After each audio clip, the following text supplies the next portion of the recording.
ओम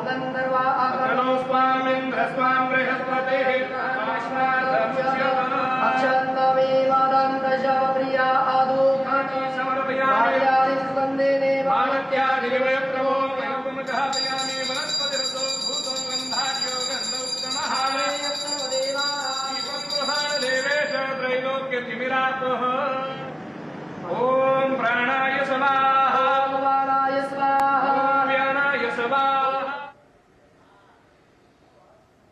शिरडी महाराष्ट्र के मशहूर धार्मिक स्थलों में से एक है। हर साल यहाँ लाखों लोग बाबा के दर्शन के लिए पहुंचते हैं। हम जानते हैं कि गुरुवार का दिन शिरडी के साईं बाबा का दिन कहा जाता है और आज इस शुभ दिन पर प्रधानमंत्री नरेंद्र मोदी साईं बाबा मंदिर पहुंचे हैं।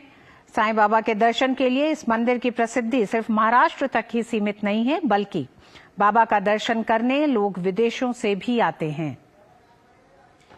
अनुज हमारे साथ जुड़ गए हैं।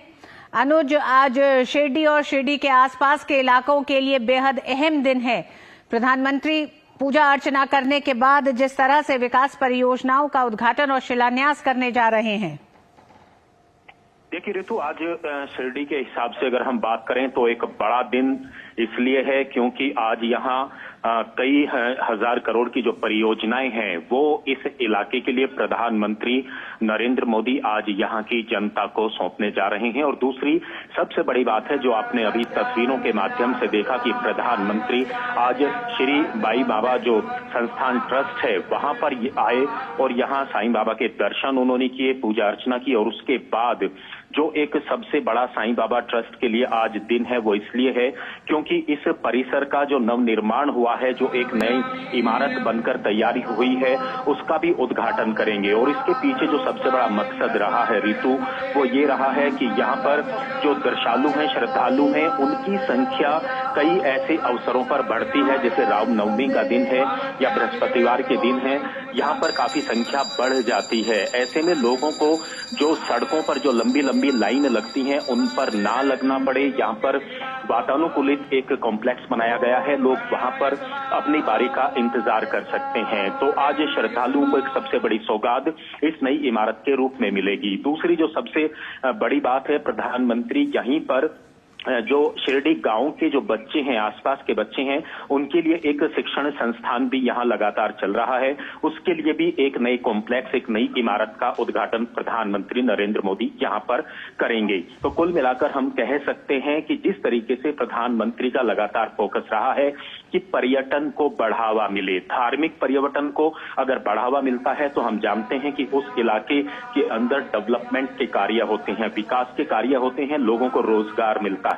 प्रधानमंत्री जब भी किसी सरकारी परियोजनाओं को उस इलाके के लेकर जाते हैं तो हमने इस बात को देखा है कि जो वहां के जो धार्मिक जो मंदिर हैं उनका वो एक तरीके से पुनर्निर्माण लगातार कराते रहे हैं। और शिरडी साईं बाबा मंदिर का भी यहाँ पर नए कॉम्प्लेक्स बने हैं। तो निश्चित तौर पर जब श्रद्धालुओं की संख्या किसी इलाके की बढ़ती है तो उस इलाके का विकास होता है, पर्यटन बढ़ता है, तो उस इलाके के आधारभूत ढांचे को मजबूती मिलती है। और यही प्रधानमंत्री नरेंद्र मोदी का शुरू से ही लक्ष्य रहा है, चाहे वो देश के कोने कोने का कोई भी हिस्सा हो। तो आज हम कह सकते हैं शिरडी और शिरडी जिले के आसपास के जितने भी इलाके हैं उनको कई बड़ी सौगातें मिलेंगी। जो ग्रामीण इलाके हैं उनको सड़कों से जोड़ने की परियोजनाएं हैं, किसानों के लिए एक इसके बाद जो प्रधानमंत्री नरेंद्र मोदी का कार्यक्रम है वो एक डैम है, उसका आज भूमि पूजन होगा।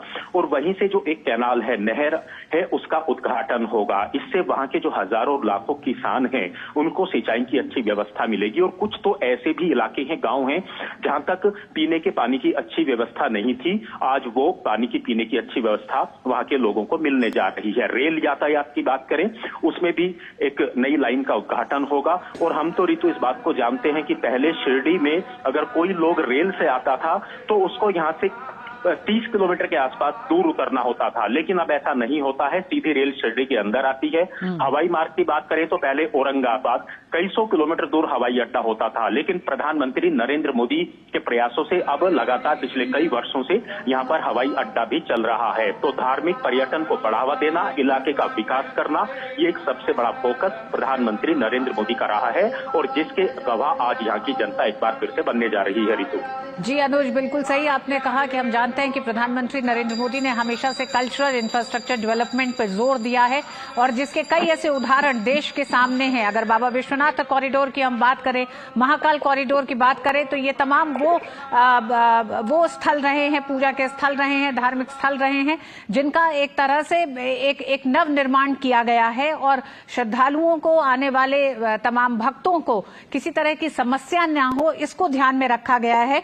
और इसी लिहाज से देखा जाता है अनुज की जिस तरह से शिरडी में भी नया दर्शन कतार परिसर 2018 में प्रधानमंत्री ने ही इसकी आधारशिला रखी थी और आज प्रधानमंत्री इसकी शुरुआत करने जा रहे हैं। तो प्रधानमंत्री का लगातार जो कहना है कि उनके कार्यकाल में कुछ ऐसी योजनाएं, परियोजनाएं जिनकी शुरुआत हुई, जिनका शिलान्यास हुआ और उनका उद्घाटन भी उन्हीं के कार्यकाल में होता रहा है। क्योंकि हम जानते हैं कि नीलवंड बांध जिसकी बात हो रही है, जिसे लेकर भी आज एक पूरी नहर के नेटवर्क की शुरुआत प्रधानमंत्री अब से थोड़ी देर के बाद करेंगे। कितना सालों तक लोगों को, इन गांवों को, करीब 180 से ज्यादा गांव हैं जिन्हें लंबा इंतजार करना पड़ा है।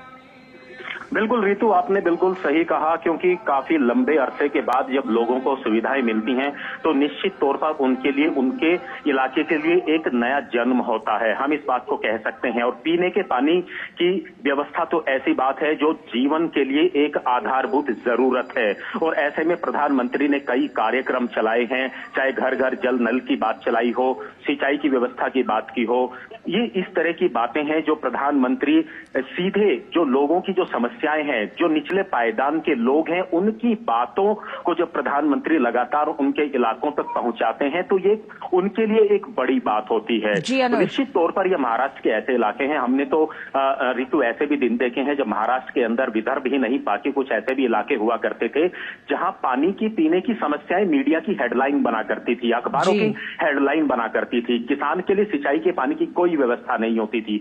ये सिर्फ अब महाराष्ट्र नहीं बल्कि पूरे देश के गांवों तक, अलग अलग इलाकों तक, तहसील ब्लॉक स्तर तक, गांवों तक अब ये सारी सुविधाएं पहुंच रही हैं। और आज इस वजह से हम इस बात को कह सकते हैं कि निश्चित तौर पर प्रधानमंत्री को लोग जो सुनने के लिए और देखने के लिए जो हजारों लाखों की संख्या में लोग आते हैं, वो एक विश्वास के साथ आते हैं। उन्हें इस बात का विश्वास होता है कि जहां आज देश के प्रधानमंत्री नहीं आ रही हैं, बल्कि उनकी आशाएं और उनका जो विश्वास था वो यहां तक पहुंच रहा है। तो निश्चित तौर पर ऋतु, आज प्रधानमंत्री जब महाराष्ट्र के इस इलाके में है तो हमने शिरडी साईं बाबा का जो बाहर का परिसर है, यहाँ पर हजारों की संख्या में लोग यहाँ पर उनका अभिवादन करने के लिए खड़े थे। अभी वो डैम जो भूमि पूजन करेंगे, वहां जाएंगे और एक 3 बजे के आसपास एक बड़ी लाखों की जनसंख्या की एक जनसभा को भी संबोधित करेंगे। जी अनुज, क्योंकि आप अनुज वहां पे मौजूद हैं, नया दर्शन कतार परिसर है, ये किस तरह से श्रद्धालुओं को और ज्यादा सुविधा देगा? क्योंकि कई ऐसी सुविधाएं इसमें शामिल की गई हैं जो आज अत्याधुनिक तौर पर, यानी कि टेक्नोलॉजी के इस्तेमाल से अब श्रद्धालुओं को यहाँ पहुंचने के बाद किसी तरह की कोई समस्या नहीं होगी, एक बड़ी संख्या में लोग यहाँ पे एकत्रित हो सकते हैं। हम इसलिए भी बताना चाहते हैं क्योंकि शिरडी के साईं बाबा के श्रद्धालु सिर्फ देश तक ही सीमित नहीं है, विदेशों से भी लोग आते हैं दर्शन के लिए। तो लोगों को ये पता चले कि किस तरह से शिरडी का साईं बाबा मंदिर अब आने वाले समय में पूरी तरह बदल जाएगा इस नए परिसर के जुड़ने के साथ। देखिए ऋतु, इस बात के तो हम भी गवाह हैं कि जब आज से अगर हम 10 साल पहले यहाँ पर आए थे, या आप लोग आए होंगे, बाकी दर्शक लोग जो हमें सुन पा रहे हैं, देख पा रहे हैं, वो यहाँ पर आए होंगे तो उन्होंने पिछले 10 वर्षों के अंदर एक बहुत बड़ा बदलाव देखा है। हम जानते हैं कि जो श्रद्धालु जब आते हैं और बड़ी लाइनें लगती हैं तो सड़क के किनारे ही जो है संस्थान ने शेड्स बनाए हुए हैं ताकि लोग उन शेड्स के अंदर बारिश और पानी से बचते हुए यहाँ पर आए, धूप से बचते हुए आए। लेकिन वो काफी नहीं होता है। हम जानते हैं कि इस इलाके के अंदर 12 महीने ज्यादातर जो तापमान है वो गर्म रहता है। इन्हीं बातों को ध्यान में रखते हुए जो नया कॉम्प्लेक्स बना है वो पूरी तरीके से ऋतु वातानुकूलित है, पूरी तरीके से एयर कंडीशनड है। और सबसे अच्छी बात है कि लोगों को अब लाइनों में खड़ा नहीं होना पड़ेगा, वो वहां अपनी बारी का आराम से विश्राम कर सकते हैं, इंतजार कर सकते हैं। और वहां पे बाकायदा वहां पे एक तरीके से बोर्ड लगाए गए हैं और उसमें ये सारी चीजें वहां दिखाई देती हैं, एलईडी दिखाई देती है कि आप कितनी देर में आपका नंबर आएगा। और दूसरी सबसे बड़ी बात है, पीने के पानी की वहां व्यवस्था है। बच्चे अगर वहां हैं तो बच्चों के लिए एक अलग से इलाका है, जो बच्चे वहां पर अपना विश्राम कर सकते हैं। तो बैठने की, बुजुर्गों के लिए, दिव्यांगों के लिए बैठने की व्यवस्था है। तो जो आज के समय में की जरूरतें हैं, जब भी देखिए कोई भी नव निर्माण किसी परिसर का होता है तो इन बातों को ध्यान में रखा जाता है कि आज की जो जरूरतें हैं उस जरूरत के हिसाब से वो नव निर्माण हो। और ये जो परिसर के अंदर नव निर्माण हुआ है, चाहे वो शिक्षण संस्थान का कॉम्प्लेक्स हो या ये जो लंबी कतारें हैं उन गौशालाओं के लिए हो, तो निश्चित तौर पर ये काफी राहत और सुकून श्रद्धालुओं को देगा। हम तो आज सुबह जब ऋतु श्रद्धालुओं से बात कर रहे थे तो उन्होंने कहा कि हम आज से जब 5 साल पहले आए थे उसके बाद से पूरा नजारा बदला हुआ है। हम जानते हैं कि जब यहाँ पर जो 100वां शताब्दीवा जो समाधि जो उपलक्ष्य यहाँ पर मनाया गया था, उत्सव यहाँ पर मनाया गया था, उसमें प्रधानमंत्री नरेंद्र मोदी ही वर्ष 2018 में यहाँ पर आए थे और ये जो नए कॉम्प्लेक्स बने हैं इनका भूमि पूजन उन्होंने किया था। आज 5 वर्ष के बाद प्रधानमंत्री उनका उद्घाटन कर रहे हैं। ये एक सबसे बड़ा उदाहरण है कि अगर सरकारों की नीति और नीयत अच्छी हो, जन सेवकों की नीति और नीयत अच्छी हो, तो समयबद्ध तरीके से किस तरीके से कार्य किया जा सकता है। इस चर्चा की हमने जो है यहाँ पर हमने बातें सुनी है, लोग इस बात की चर्चाएं कर रहे थे। और आपने जिस तरीके से कहा, सिर्फ भारत वर्ष से नहीं बल्कि दुनिया भर के लोग, पर्यटक यहाँ पर आते हैं, श्रद्धालु यहाँ पर आते हैं, तो उनको भी लगता है कि जब वो अपने भारत वापस देश आते हैं तो विदेशी